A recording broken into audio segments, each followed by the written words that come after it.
अदिति, 2 बजे से सुनवाई होती है 2 घंटे यानी कि 120 मिनट।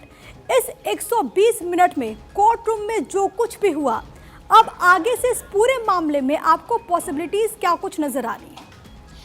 देखिए, आपने देखा कि आज किसी भी तरह का कोई जजमेंट पास नहीं हुआ। कल भी इसको लेकर सुनवाई होगी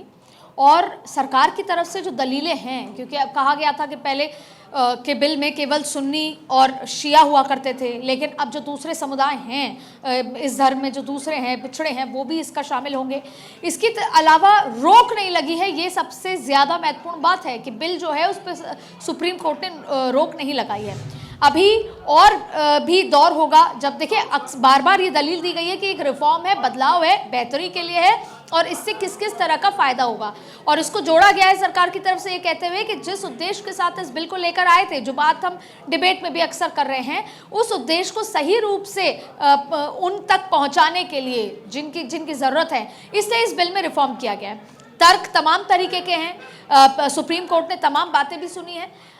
इस बात का लगातार इस बात का इंतजार था कि क्या सुप्रीम कोर्ट की तरफ से कोई टिप्पणी आती है तो उस तरह की टिप्पणी भले ही आई हो, लेकिन किसी भी तरह की रोग या हार्ड बात यहाँ पर नहीं कही गई है। अब आप देखिए कि सुनवाई, जैसा लगातार आप दिखा रही हैं कि मामला कोर्ट में लंबित है, हिंसा नहीं होनी चाहिए, ये सुप्रीम कोर्ट की एक बहुत महत्वपूर्ण बात है। इसके साथ साथ उन्होंने कहा जो मुर्शिदाबाद जैसी जगह है उस पर जो हिंसा हुई है उस पर भी पॉलिटिकल एंगल, जिस तरीके से जब वकील अपना बात रख रहे थे तो उन्होंने कहा कि कहीं ना कहीं ये पॉलिटिकल ड्रिवन, पॉलिटिकल पार्टियां के लिए कर रही हैं। तो ये तमाम बात रखी गई। कल भी सुनवाई होगी और ये देखना होगा कि कल सुनवाई में किस तरह का जजमेंट सुप्रीम कोर्ट की तरफ से आता है। लेकिन तुषार मेहता ने एक एक बिंदु जो हमने सुने थे पार्लियामेंट के अंदर कि क्या फ़ायदे हैं इस रिफॉर्म से, क्या बदलाव होगा, किस किस तरह के जो बदलाव किए गए हैं, जैसे बोलते हैं कि जेपीसी के बाद वो क्यों किए गए हैं, उससे क्या फ़ायदा देखने को मिलेगा, वो तमाम बातें कही गई हैं। लेकिन सुप्रीम कोर्ट ने एक ही चिंता जताई है, जिस तरह की स्थितियां पैदा हो रही हैं, वक्फ को लेकर आंदोलन चल रहे हैं और उसके बाद जो हिंसा भड़क रही है उसको लेकर ये टिप्पणी ज़रूर की गई है और उसको लेकर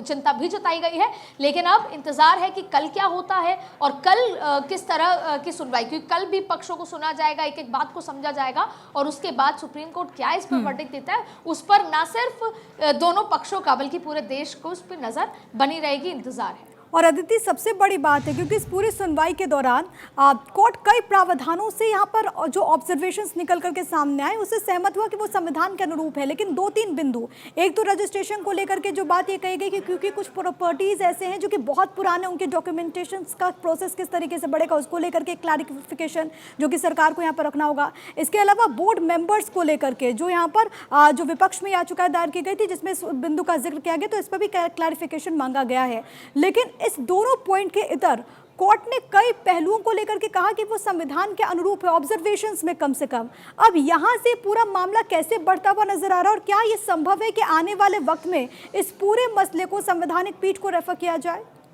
बिल्कुल, ये हो सकता है। देखिए, आपने ऑब्जर्वेशंस का जिक्र किया, बहुत महत्वपूर्ण ऑब्जर्वेशंस हैं और आगे जिस तरीके से ये केस बढ़ेगा सुप्रीम कोर्ट में कल जो 2 बजे सुनवाई होगी वो इसी के सारे होगी। देखिए, सुप्रीम कोर्ट ने कहा कि वक्फ का रजिस्ट्रेशन अनिवार्य होगा और फिर उसके साथ है कि वक्फ बाय यूज़र क्यों हटाया गया, और जब वक्फ बाय यूज़र क्यों हटाया गया कि हम इस पर इस्तेमाल कर रहे थे और अभी